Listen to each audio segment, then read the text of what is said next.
Hello and welcome. स्वागत है आपका फिर से आपके अपने यूट्यूब चैनल में। आज का जो हमारा चैप्टर है वो है चैप्टर 7 क्लास 6 हिस्ट्री। अशोक एक नया सम्राट जिसने युद्ध का त्याग किया। वो अशोक एक अनोखा सम्राट।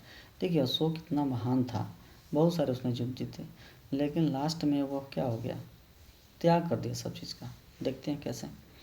अशोक जिस साम्राज्य पर शासन करता था उसकी स्थापना उसके दादा चंद्रगुप्त मौर्य ने लगभग 2300 वर्ष पूर्व की थी।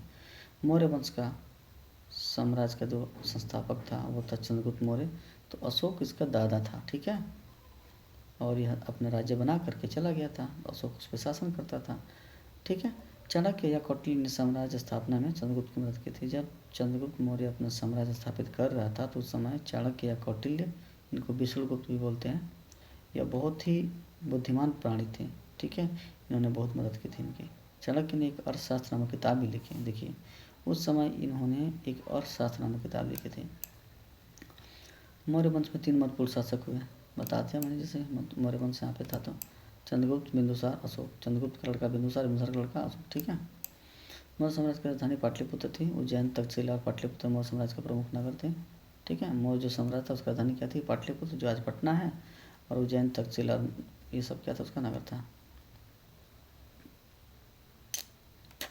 तक्षशिला उत्तर पश्चिम और मध्य एशिया के आने जाने का मार्ग था, ठीक है।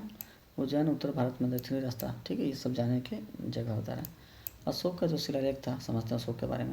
कंधार, लंपक, मनसेहरा, साजूगढ़ी, ये सब शिलालेख है, ठीक है। इसमें इंपॉर्टेंट कुछ है, जैसे आपका कंधार हो गया, लुम्बिनी हो गया, कौशाम्बी हो गया, ठीक है। और आपका ब्रह्मगिरी हो गया। तो इन जगहों से अशोक का शिलालेख मिला है, ठीक है, प्रूफ मिला हुआ है। मेगास्थनीज इंपॉर्टेंट, बहुत बहुत इंपॉर्टेंट। पश्चिमी एशिया की यूनानी राजा सेल्यूकस निकेटर का राजदूत था। यह जब चंद्रगुप्त अशोक के यह चंद्रगुप्त के दरबार में आया था, ठीक है। अशोक के ज़्यादातर अभिलेख प्राकृत भाषा और ब्राह्मी लिपि में लिखा गया। हालांकि इसमें हमको पढ़ना थोड़ा अशोक के बारे में। कलिंग तटवर्ती उड़ीसा, पहले उड़ीसा का नाम क्या था? कलिंग था। तो यहाँ पे कह रहा है कि धर्म की शिक्षा देने के लिए अशोक ने जिन अधिकारियों की नियुक्ति की उन्हें धर्म महात्मा बोलते हैं। अशोक ने धर्म प्रचार के लिए सीरिया, मिस्र, ग्रीस, श्रीलंका में दूत भेजे। हालांकि श्रीलंका में अशोक ने खुद की लड़की और लड़के को भी भेजा था कि जाओ भैया प्रचार करो। ब्राह्मी लिपि क्या है भैया? आधुनिक भाषा की ज़्यादा लिपियाँ देवनागरी, तमिल, बांग्ला, मलयालम सभी ब्राह्मी लिपि से बनी हैं। नेक्स्ट चैप्टर हमारा है खुशहाल गाँव समृद्ध शहर। किस उपमहाद्वीप में लोहे का प्रयोग स्टार्ट हो गया? ठीक है, अब लोहा का प्रयोग स्टार्ट हुआ 3000 वर्ष पूर्व। तमिल क्षेत्र में बड़े भूस्वामियों को बिल्लाल बोलते थे, हलवाओं को उड़वार बोलते थे। जो किसान दास थे, मजदूर थे, भूमि नहीं था, उसको करेसियार और आदमी बोलते थे।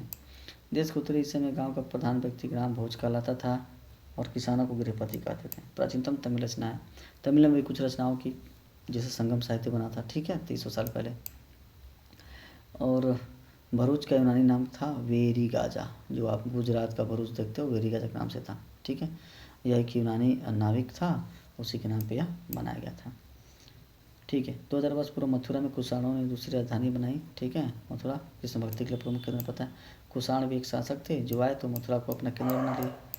नेक्स्ट चैप्टर 9 देखते हैं, व्यापारी राजा तीर्थयात्री। कौन कौन से व्यापारी, कौन राजा और कौन तीर्थयात्री आए सब। देखिए एक बार दक्षिण भारत में सोना, मसाले, खासतौर पर काली मिर्च वगैरह सब बहुत प्रसिद्ध था। काली मिर्च के लिए रोमन साम्राज्य सबसे बड़ी मांग थी, सबको पता है, काला सोना कहते थे इसको। व्यापार का प्रमाण हमें कहाँ से मिलता है? संगम का अमताव से मिलता है। पहले लोग 3 मुखिया होते थे, चोल, चेर, पांड्य, ठीक है। साउथ में, दक्षिण में चोर, चेर, पांड्य, ठीक है। चोलों का पतन पुहार और पांड्य की राजधानी मदुरई, ये राज्य राजधानियाँ हैं। 3 मुखियाओं के शासक लगभग 200 वर्ष बाद खत्म हो गया। सातवाहन वंश आ गया, फिर सतकर्णी आ गया। सातवाहन वंश का राजवंश था, उसका राजा श्री सतकर्णी था, उसकी माता का नाम गौतमी था, ठीक है। चीन में 700 वर्ष पहले रेशम बनाने की तकनीकी, ठीक है, 700 वर्ष पहले, 7000 वर्ष पहले। सिल्क रूट पर नियंत्रण रखने वाला चीन, कुषाण और सोने के सिक्के, ठीक है। ये कुछ खास नहीं है, यहाँ इंपॉर्टेंट है। बौद्ध धर्म का प्रचार का कुषाणों का सबसे प्रसिद्ध राजा कनिष्क था। 1900 वर्ष पूर्व शासन किया तथा बौद्ध परिषद गठन किया, यानी बौद्ध भगवान को मानने वाला था कुल मिलाकर। कुछ इसमें कवि भी थे, कवि अशोक घोष थे, इन्होंने बुद्ध के चरित्र नाम का बुक लिखी, ठीक है। ये इंपॉर्टेंट है, डब्बा मैंने बनाया है। तीर्थयात्रियों की बात समझते हैं, ठीक है। अब ये कहाँ चला गया?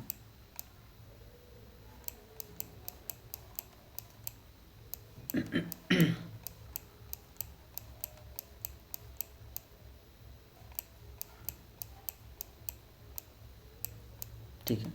तीर्थयात्रियों की कुछ तीर्थयात्री जैसे चीनी बौद्ध तीर्थयात्री फासियन आ गया 1600 वर्ष पहले भारत में, फिर वैनसांग आया था 1400 वर्ष, फिर इत्सिंग आया था 1350 वर्ष। तो ये लोग आते थे पढ़ाई करने के लिए, ठीक है, नालंदा विश्वविद्यालय में।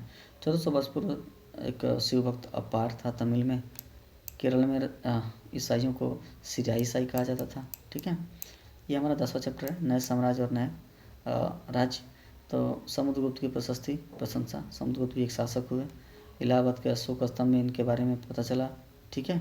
और इनके जो एक कवि थे, कवि हरिशेष, तो समुद्रगुप्त के क्या थे, राज्य कवि थे, इनके दरबार के कवि थे। तो इन्होंने क्या किया, इनके बारे में लिख दिया, इनके बारे में लिखा संस्कृत में प्रयाग प्रशस्ति, ठीक है। यानी समुद्रगुप्त के बारे में बताया गया कि समुद्रगुप्त कैसे थे, क्या था इनका। समुद्रगुप्त की वंशावलियाँ थी। समुद्रगुप्त की माँ का नाम कुमारवेदी लिच्छवीगण की थी। पिता चंद्रगुप्त प्रथम थे और समुद्रगुप्त का बेटा चंद्रगुप्त द्वितीय हुआ। शक विजेता इसको बोलते हैं। कवि कालिदास के बारे में जानते हैं आप लोग। कवि कालिदास और खगोल शास्त्री आर्यभट्ट चंद्रगुप्त के दरबार में रहते थे। चंद्रगुप्त द्वितीय हैं। हर्षवर्धन तथा हर्षचरित। हर्षवर्धन ने 1400 वर्ष पहले शासन किया था और इनके एक कवि थे बाणभट्ट, तो इनकी जीवनी लिखती हर्षचरित। चीनी यात्री वैनसांग हर्ष के काल में आया था। हर्षवर्धन को रोकने के लिए व्यक्ति लेकिन द्वितीय था। पल्लव चालुक्य के राजा थे। पल्लव की राजधानी कांचीपुरम थी, चालुक्य की राजधानी रोहल थी। ये बहुत इंपॉर्टेंट नहीं है, यहाँ पे आपको देखना है ये, ठीक है। चैप्टर 11 इमारती चित्र तक किताब है। लौह स्तंभ मरौली दिल्ली में सबको पता है। कुतुब मीनार कहाँ है, ठीक है।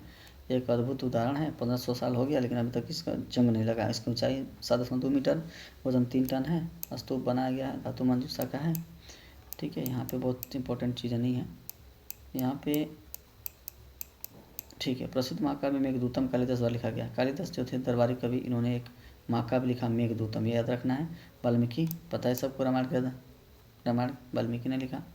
प्रौढ़ संख्या 18। ये कुछ व्यास जी ने क्या किया, अपना एक शिष्य बनाया लोमहर्ष नाम का, ठीक है। महाभारत की रचना किसने किया था, व्यास, सबको पता है आपको। विज्ञान की कुछ पुस्तकें हैं। आर्यभट्ट अपने भारत के खगोल शास्त्री भी थे, ठीक है। तो इन्होंने एक आर्यभट्टियम नाम की किताब लिख दी। चरक जो थे क्या थे, चरक संहिता लिख दिए औषधि पे, ठीक है।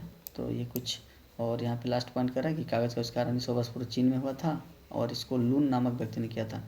देखिए कुल मिलाकर जो भी कंटेंट हमने आपको प्रोवाइड किया है क्लास 6 के हिस्ट्री का, ये आप 1 घंटे में पूरा कंप्लीट कर सकते हैं। इसकी टोटल मिला जुला कर 6 वीडियो हैं। आप इसको देखिए खूब आराम से। मैंने इसको फास्ट ट्रैक में पढ़ाया है क्योंकि अभी इसको क्लास 7 क्लास 8 क्लास 9 सब डालना है मुझे, ठीक है। तो होप ये आपको अच्छा लगा होगा और जो भी प्रॉब्लम्स होगा बता सकते हैं आप।